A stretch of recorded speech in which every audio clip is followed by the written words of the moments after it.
আমি আগে একটি কথা বলেছিলাম কি গত মানে রেজাল্ট ঘোষণার আগে আসন সংখ্যা আসবার পূর্বে আমি বলেছিলাম যে এমন কিছু সত্য আছে যারা বিজেপিও জানে না। ঠিক, এমন সত্য আছে টিএমসি জানে না। বিজেপি কোনোদিন কল্পনা করেছিল যে 206টা থেকে 210টি আসন পাবে?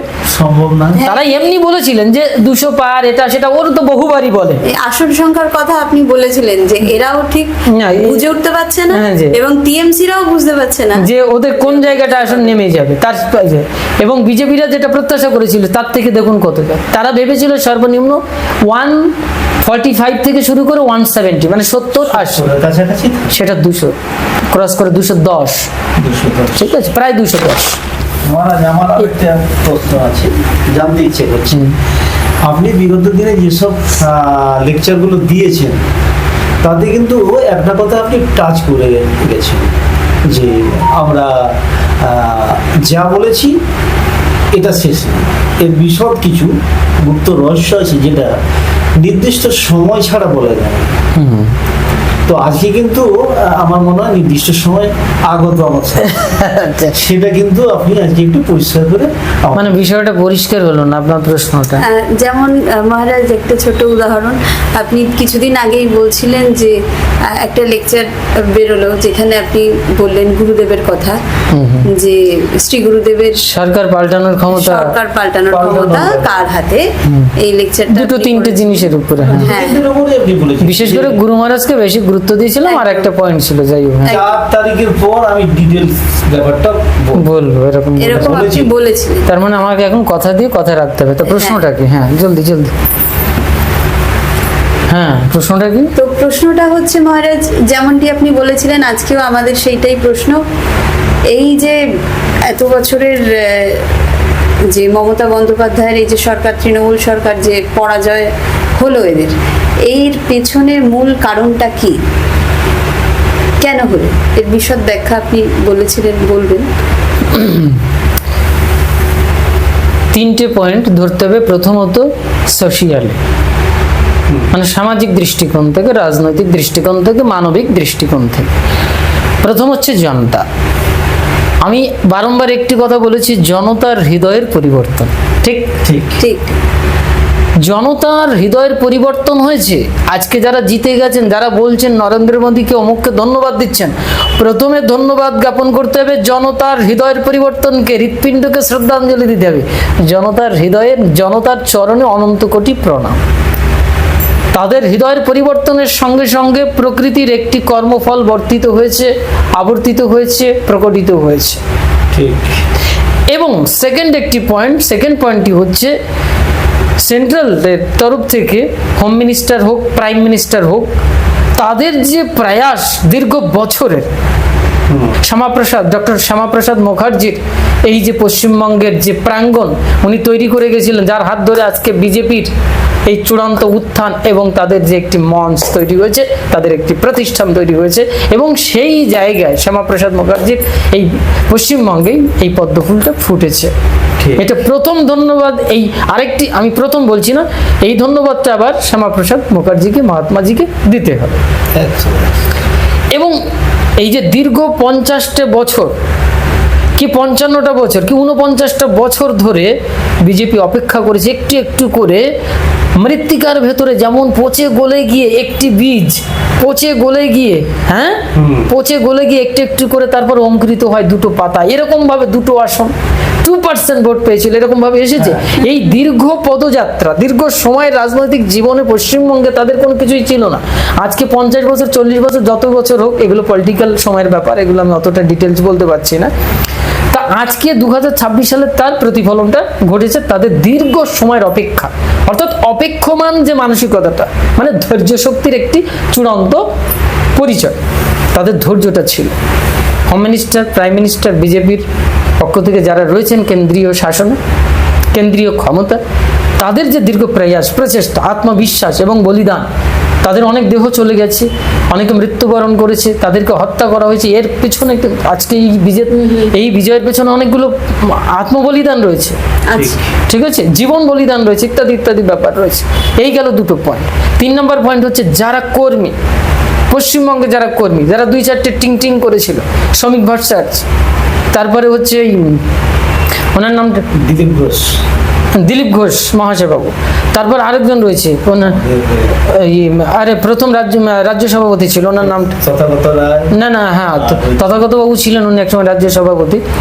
আর উনি হচ্ছে টিং টিং করে জ্বলছিলেন, শ্রমিক ভট্টাচার্য আর উনি আর দিলীপ ঘোষ, এনারা ছিল প্রথমের দিকে, কেউ ছিল না, ওনারা টিকে রেখেছিল, নামটা আমি এখন ভুলে যাচ্ছি। তো এদের যে আত্মবলিদান, এই যে কর্মী, দীর্ঘ পদযাত্রা, এদেরকে ধন্যবাদ দিতে হবে। এদেরও প্রয়াস রয়েছে, এদের দীর্ঘ মানে ঘাম এবং রক্তের বিনিময় বলা চলে আজকের এই বিজয়।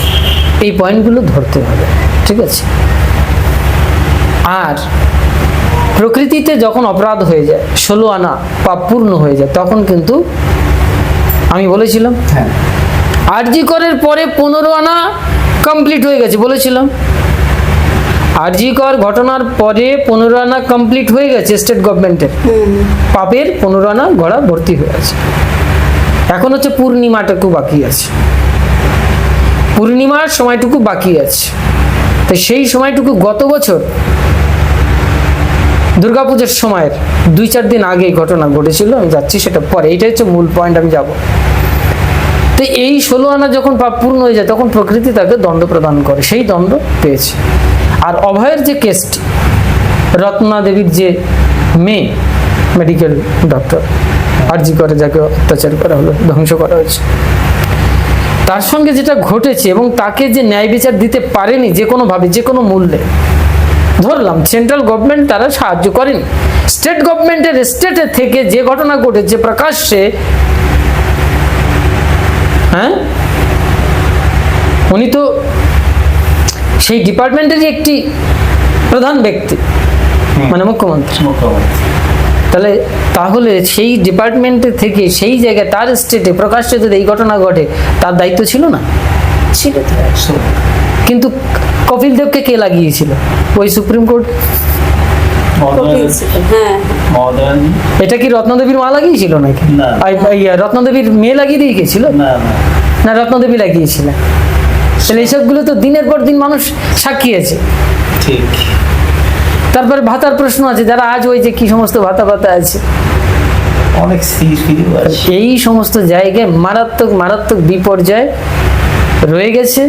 আর সেই বিপর্যয়টা তার জীবনে বিপর্যয় নিয়ে এসেছে, মারাত্মক পরাজয় নিয়ে এসেছে। এইবার আপনারা বলছিলেন যেটা সবাই জানে, আপনি যেটা বলবেন সেটা সবাই জানেন। রাজনৈতিক আলোচনা, মানবিক আলোচনা, সব আলোচনা হয়েছে মোটামুটি।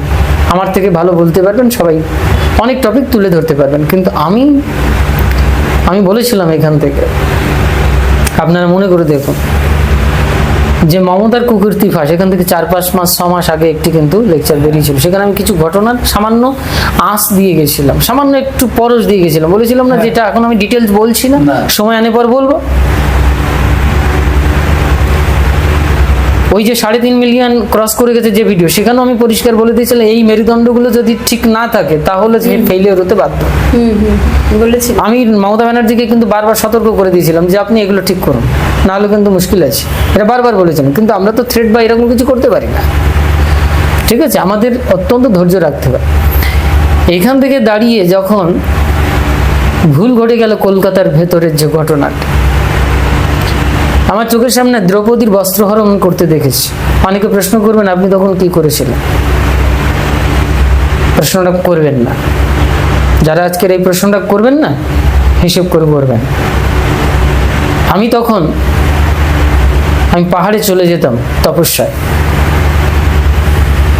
তা আমাকে একজন আঙুলিচে বলেছিল, তার ঘটনার অনেক সাক্ষী, সে ভিডিও আমি এখন মানে রিলিজ করতে পারি, আমার কাছে রয়েছে, সেগুলো করব না, এখনো সময় বাকি আছে। এখনো বলছি বাবু, এখনো আমার সময় আসেনি। বিজেপি জিতে গেছে, টিএমসি পরাজিত হয়েছে, এখন আমার সময় আসেনি, আমার সময় এখনো বাকি আছে। শুধু এটুকু বলে দিচ্ছি, সেদিন একজন বলেছিলেন আঙুলুচি, তুই করে বলেছিলেন যে আমার ক্ষমতা কত জানিস, আমার ক্ষমতা কত দূর জানিস। সেদিন আমি হেসে, তার দিকে মুখের দিকে তাকিয়ে আমি হেসে চুপ করে বসেছিলাম। ঠিক আছে, তার ক্ষমতা কোথায়? 2001 সালে 2 সালে সরকার পরিবর্তনের জন্য, ওই সময় আমার ছোট্ট বয়স, সরকার পরিবর্তন করেছিলাম সারা রাত্রি বসে থেকে, কামড়ে বসেছিলাম। সমগ্র দেশ একদিকে, আমি আরেক দিকে। এই জায়গাটা কামড়ে আমি বসেছিলাম, কিন্তু ঈশ্বরের কাছে কোনো ধরনের আমার এই ছিল না। আমি বারংবার উত্তেজিত চেয়েছিলাম, কিন্তু আমি উত্তেজিত হইনি। সাধু মানুষ হওয়া উচিত নয়, কিন্তু আমি চেয়েছিলাম ধর্ম প্রতিষ্ঠিত হোক, ন্যায় প্রতিষ্ঠিত হোক। এবং এটা জানতাম যে গুরু মহারাজের হাত ধরে টিএমসি সরকার এসেছিল 2011 সালে। সেই গুরু মহারাজের চরণ অপরাধ করেছে। আজকে মমতা ব্যানার্জিকে আমি এই লেকচারটা যদি তার কাছে পৌঁছায়, শুনে নেবেন। আপনার নামটা এখন দিদি বলতে অনেকে পছন্দ করছেন না, বলছে দিদি শব্দটা অপপ্রয়োগ করা হবে, তাহলে ভুল জায়গায় প্রয়োগ করা হবে। এইটা বলে দিদি শব্দটা অনেকে সুন্দর একটি ওয়ার্ড, পবিত্র শব্দ। তবু আমি ওনাকে এতটা পরাজয়ের পরেও, এতটা গ্লানির পরেও কাটাগায়ে নুনের সেটা না দিয়েই বলবো, আপনি শুনে রাখুন মমতা ব্যানার্জি, আপনি শুনে রাখুন মমতা ব্যানার্জি, আপনার আজকের এই পরাজয়ের পেছনে মূল কারণ আমার চরণে অপরাধ করেছিল, আমার গুরুচরণ অপরাধ করেছিল, আর মহামাতৃকা চরণ অপরাধ করেছিল, কুমারীর চরণ অপরাধ করেছিল, দ্রৌপদীর চরণ অপরাধ করেছিল, দ্রৌপদীর বস্ত্র হরণের মতো মহাভারতের যুগে যেটা ঘটেছিল, সেই ঘটনা আপনার খুব কাছের দলীয় কলকাতার বিশিষ্ট লোক এবং কাউন্সিলরও সাক্ষী ছিল। আমি নাম ধাম দেখে ভবিষ্যতে বলে দেব। আর যারা এই ঘটনা ঘটিয়েছিলেন আমার ফেস তারা ভালো করে জানে, কাউন্সিলর আমার লেকচার শোনে, নির্দিষ্ট স্থান নাম দাম, সেখানে অবশ্যই বিধায়ক পরাজিত হয়েছে টিএমসির। আমি সেই জায়গাটায় বসেছিলাম রেজাল্টের আগ পর্যন্ত, 14 রাউন্ড পর্যন্ত তারা জিতেছিল টিএমসি, সেই বিধায়ক। আমি বলেছিলাম সিএম তো চেঞ্জ হবেই, মানে ঈশ্বরের কাছে আসনে বসেছিলাম, সিএম তো চেঞ্জ হবে, কিন্তু সব থেকে বড় পরাজয় হতে হবে যে জায়গায় ঘটনা ঘটেছিল কলকাতার বুকে, সেই বিধায়ক পরাজিত হতে হবে টিএমসি। কিন্তু 14 রাউন্ড পর্যন্ত টিএমসি সেই বিধায়ক বিজেতা ছিল, মানে আসন অনেক এগিয়েছিল, ভোটের সংখ্যায় অনেক এগিয়েছিল। তারপরে গুরু মহারাজকে অ্যাপিল করলাম, এই পরাজয়টা যদি না হয় তাহলে তো আমার পরাজয় হয়ে যাবে, এটা তো তোমার চরণের অপরাধ হয়ে যাবে গুরুদেব। এই বলার সঙ্গে সঙ্গে 13-14 রাউন্ডের পরে দেখলাম কিছুতে শুরু, তারপরে আলটিমেটলি সে পরাজিত। অথচ জানেন না সেই বিধায়ক অবশ্যই টিএমসির বিধায়ক জিতবার কথা। এগুলো অনেকেই স্বীকার করবেন না, অনেকে ভাববেন এগুলো সব গাল গল্প। না, আমি বারংবার একটি কথা বলেছি, নিয়তি। সাধুর চরণে যদি অপরাধ হয়, আমি সাধু কিনা বলতে পারবো না, কিন্তু আমার গুরুর চরণে আর আমাদের ইষ্টদেবীর চরণ অপরাধ করেছে। সেদিনকে সেই সমস্ত ভদ্র মহিলাগুলো, তাদের ফেস আজও আমার মনে আছে, এক মহিলা হয়ে একটি প্রকৃত সত্য, একটি ভালো নারীর সাথে, পবিত্র নারীর সাথে, পবিত্র কুমারীর সাথে কি ধরনের বাজে ব্যবহার করেছিল, সেটা দ্রৌপদীর সে মহাভারতের যুগে সাক্ষী পঞ্চ পাণ্ডবাদী ছিল। আর দুর্যোধন আদি দুঃশাসনের মতো যে কাজ করেছিল, সেই লোকগুলো আজ মমতা ব্যানার্জির লোকগুলো পুষে রেখে দিয়েছেন। সেই লোকগুলোই যে ঘটনা ঘটিয়েছিল, আমি তখনই বুঝে ফেলেছিলাম 16 আনা পূর্ণ হয়ে গেছে। অভয়ের পরে একটুখানি বাকি ছিল, 16 আনা এখান থেকে পূর্ণ হয়েছে। এবং এমন জায়গায় ঘটনা ঘটিয়েছে যেখানে আমার সারাউন্ডিংসের ভেতরে এসে পড়েছে, আমার গুরুদেবের কাছে, চরণের কাছে এসে পড়েছে যে অপরাধ। এখানে আর কিছুই আমার করা ছিল না, কিন্তু আমি ব্যক্তিগতভাবে কোনো আক্রোশ করিনি, আমি ব্যক্তিগতভাবে কোনো প্রতিক্রিয়া সৃষ্টি করিনি। তা যদি করতাম তাহলে অন্য জায়গায় চলে যেত, এতদিন সময় নিতাম না, কিছু মনে করবেন না। তাই আসল পয়েন্ট, বিজেপিটা কি মনে করবে? একজন বিধায়কের কথা শুনছিলাম টালিগঞ্জের, উনি বলছেন নরেন্দ্র মোদী আমাকে জিতিয়েছে, নরেন্দ্র মোদী আমাকে সাপোর্ট করেছে ইত্যাদি। নেবার প্রথম পুরস্কার দিতে হবে জনতাকে, প্রথম পুরস্কার, প্রথম জিনিস আসবে জনতার কাছে মাথা নত করতে হবে। আমি হই আর নরেন্দ্র মোদী হোক, নরেন্দ্র মোদী যদি এত ক্ষমতা থাকে তাহলে 294টা আসনে তারা আসন দিতে পারতেন। হ্যাঁ, তার কর্মপ্রচেষ্টা, তাদের যে প্রয়াস, তাদের যে ঘাম ছোটানোর যে পরিশ্রম, এটা অস্বীকার করা যায় না। তাদের ভূমিকা অবশ্যই আছে, সে কথা আমি পূর্বেই বলেছি। কিন্তু প্রথম নমস্কার, প্রথম নমন দিতে হবে জনতার হৃদয়ের পরিবর্তনের জায়গা। তাদের ভেতরে একটি সততার বৃত্তি জন্ম নিয়েছে, তাদের মস্তিষ্ক সুকৃত হয়েছে, এবং সেই মস্তিষ্ক থেকে, সুন্দর একটি মস্তিষ্ক থেকে তারা ন্যায়কে প্রতিষ্ঠা করবার জন্য একটি পরিবর্তন চেয়েছে। এটা সর্বোপরি জনতার রায়, এটা জনতার ক্ষমতা। তারপরে ইকুয়াল টু অমুক তমুক, অমুক তমুক, extra extra etcetera etcetera etcetera, এটা সেটা আসবে। কিন্তু ওভারঅল এই সবকিছুর অন্তরালে এমন একটি সত্য 16 আনার পাপ পূর্ণ করবার জন্য প্রস্তুত ছিল। সেই সত্যটা প্রকাশিত হতে গেলে 16 আনা পাপ পূর্ণ হতে হয়, ততক্ষণ পর্যন্ত হতে পারে না। সেই জিনিস ঘটেছিল আমাকে কেন্দ্রায়িত করে। যে লোকটা আঙুলুচি বলেছিল, তোর আমার ক্ষমতা কত দূর জানিস, তোকে দেখিয়ে ছেড়ে দেবো, তুই কত বড় সাধু, আমাকে বলেছিল, আমার চুল দাড়ি নিয়ে কথা বলেছিল।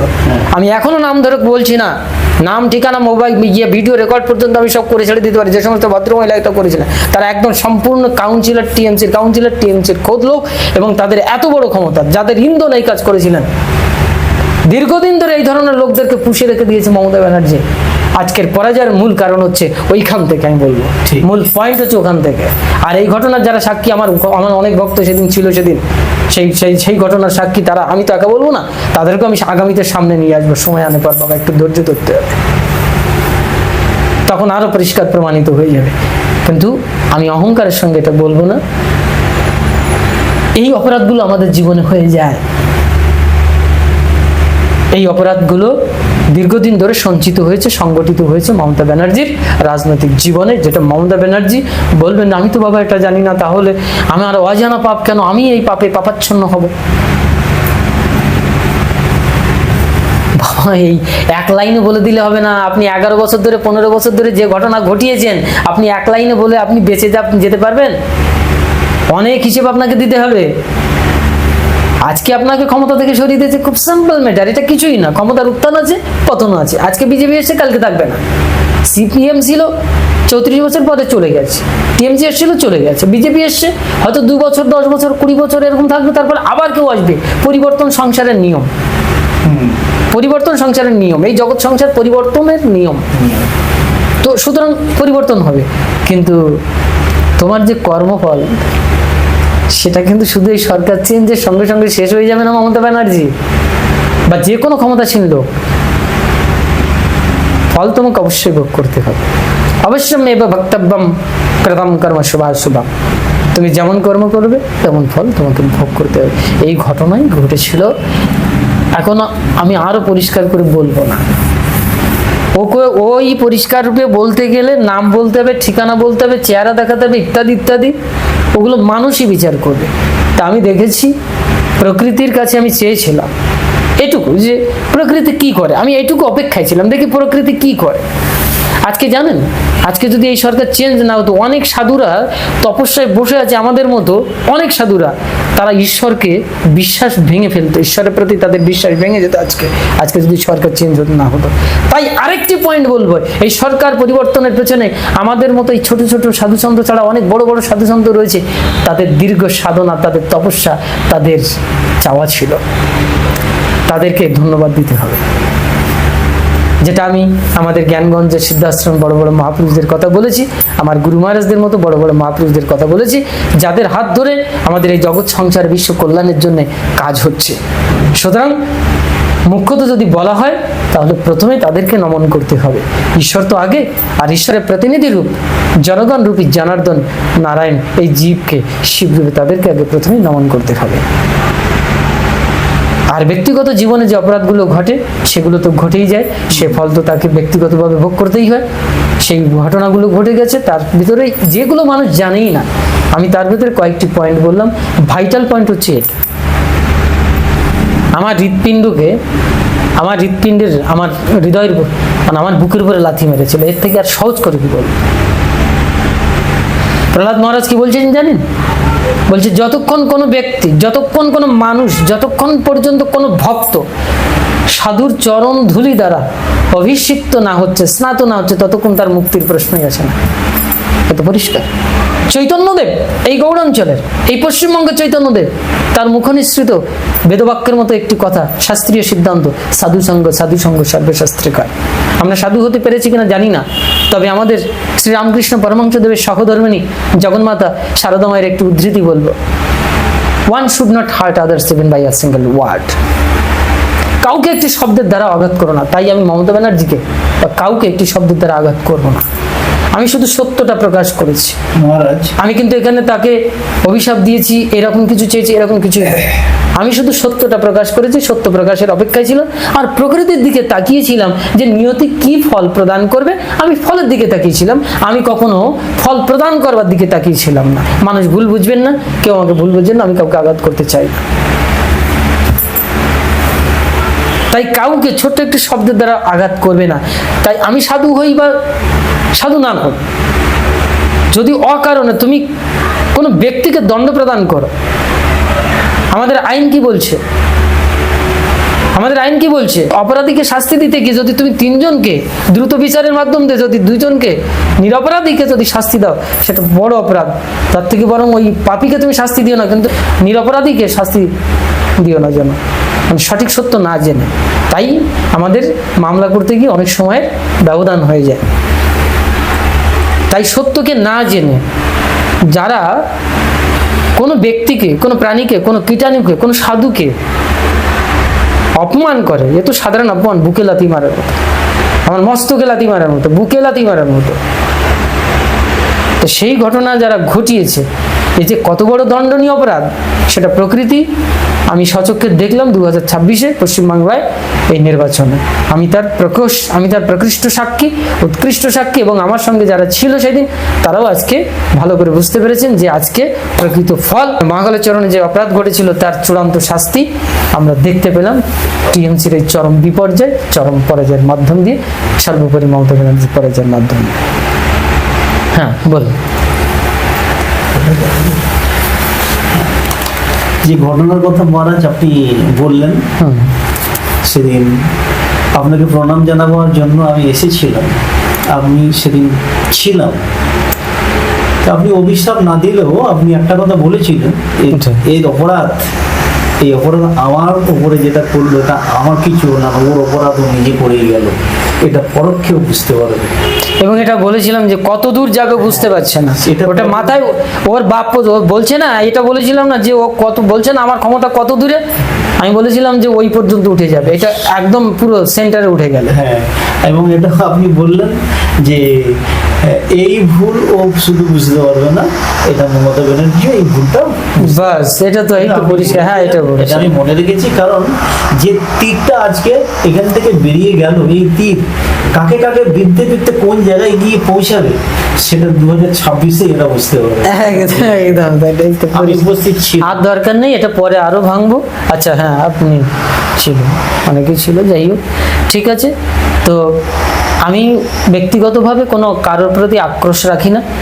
বিজেপি আজকে ক্ষমতা এসেছে, ধোয়া তুলসীর পাতা, আমি তাকে সাপোর্ট করছি এরকমও না, আমি কর্মটাকে সাপোর্ট করবো। তুমি কর্ম সঠিক করো, প্রকৃতি যেমন, নিয়তি যেমন, শনি যেমন তোমার কর্মফল প্রদান করবে, তুমি যেমন কর্ম করবে আমি সেই কর্মের প্রেক্ষাপটে ভূমিকা রাখি। আমি কোনো দলীয়, নির্দলীয়, নিরপেক্ষ, সাপেক্ষ, বিপক্ষ এরকম সব কিছুর ঊর্ধ্বে উঠে আমি স্বাভাবিক, আমি যা ছিলাম আমি তাই আছি। ঠিক, তুমি তোমার কর্ম ঠিক করে করো, যদি তা না করো তাহলে কিন্তু তোমার বিপর্যয় তোমাকে ভোগ করতে হবে। সেদিন মহাকাল কেন, কোনো কালই তোমার সঙ্গে থাকবে না, যেটা আজকের উৎকৃষ্ট প্রমাণ আমরা দেখলাম। যাই হোক, হলো আর কিছু না মনে হচ্ছে। আর এই বিষয়ে ডিটেলস আরও ভবিষ্যতে আমি দেখুন সব কিছু, আমি আগে একটি কথা বলেছিলাম কি গত মানে রেজাল্ট ঘোষণার আগে, আসন সংখ্যা আসবার পূর্বে আমি বলেছিলাম যে এমন কিছু সত্য আছে যারা বিজেপিও জানে না। ঠিক, এমন সত্য আছে টিএমসি জানে না। বিজেপি কোনোদিন কল্পনা করেছিল যে 206টা থেকে 210টি আসন পাবে? সম্ভব না। তারা এমনি বলেছিলেন যে 200 পার, এটা সেটা, ওর তো বহুবারই বলে। এই আসন সংখ্যার কথা আপনি বলেছিলেন যে এরাও ঠিক না, বুঝে উঠতে পারছে না, হ্যাঁ, যে এবং টিএমসিরাও বুঝতে পারছে না যে ওদের কোন জায়গাটা আসন নেমে যাবে তার, এবং বিজেপিরা যেটা প্রত্যাশা করেছিল তার থেকে দেখুন কতটা। তারা ভেবেছিল সর্বনিম্ন 145 থেকে শুরু করে 170, মানে 70-80, কাছাকাছি সেটা 200 ক্রস করে 210, ঠিক আছে, প্রায় 210। তো সেই জায়গাটা, এই জায়গাটা, এ বিষয়ে আমি পরে আবার কথা বলবো, ঠিক আছে? ঠিক আছে। আজকে এই পর্যন্ত। আরো অনেক কারণ আছে, শুধু আমার জীবনে এরকম ঘটনা ঘটেছে, বহু সাধুকে এরকম আঘাত করেছে, সেই অপরাধ আছে। এইরকম ভাবে সমস্ত অপরাধগুলো একত্রিত হয়ে গিয়ে আমার একার কারণে শুধু ঘটে গেছে এটা বলবো না, ঠিক আছে? এইরকম অনেক অপরাধগুলো, ক্ষুদ্র ক্ষুদ্র অপরাধগুলো সমুদ্রে পরিণত হয়ে এখন একটি প্লাবন, সাইক্লোন, টর্নেডো ইত্যাদি ইত্যাদি হয়ে গেছে। ঠিক ঠিক। আজকের সেটা হচ্ছে চরম বিপর্যয় মমতা ব্যানার্জির জীবন। এটা হচ্ছে জনতার বিজয়, আমি বলবো প্রথমত জনতার হৃদয়ের বিজয়। আমি জনতার বিজয় বলবো না, বিগত দিনেও জনতা ছিল, আজকে জনতার সত্যিকারের একটি হৃৎপিণ্ডের পরিচয় দিয়েছে, যেটা আমি বারংবার বলেছিলাম যে আপনারা হৃৎপিণ্ড তৈরি করুন, সেই হৃৎপিণ্ডটার প্রমাণ দেখিয়ে দিল। এইটাই হচ্ছে সব থেকে বড় পরাজয়ের কারণ। জয় মা, এর থেকে আর কিছু বলা যায় না। প্রণাম। জয় হোক, জয় হোক, কল্যাণ।